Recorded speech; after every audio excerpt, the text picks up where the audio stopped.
आपण chicken बिर्याणीची recipe बघतोय। Chicken बिर्याणीसाठी चिकनला marinate करून घ्यायचं आहे। मीठ, लिंबू, आलं लसूणची पेस्ट, हळद, तिखट मिरची पावडर, बेडगी मिरची पावडर, शाही बिर्याणी मसाला आणि दही।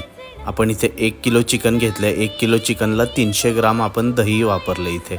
ओके, साधारणपणे 2 तास मॅरिनेट करून ठेवायचं आहे। तोपर्यंत आपण कांदा कापून घेऊ। कांदा असा कापून उन्हात जरा वाळत टाकायचं म्हणजे भाजताना पटकन भाजला जातो। तांदूळ स्वच्छ धुवून भिजवत ठेवायचे। तांदूळ शिजवण्यासाठी आपण पाणी गरम करतोय, उकळून घेतोय।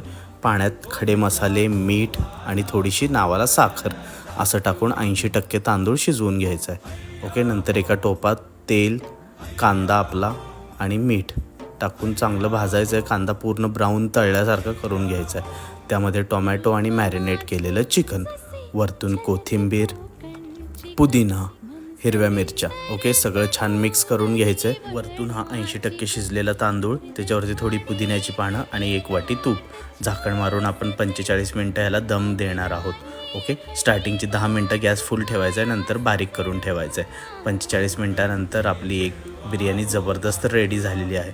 एकदम खिला तांदूळ आहे आणि चिकन पण मस्त शिजलं आहे। ह्याची डिटेल्ड रेसिपी तुम्हाला हवी असेल तर आपल्या यूट्यूब चॅनलवर आहे। यूट्यूब चॅनलची लिंक बायोमध्ये मेन्शन केलेली आहे। नक्की तुम्ही ट्राय करा ही रेसिपी।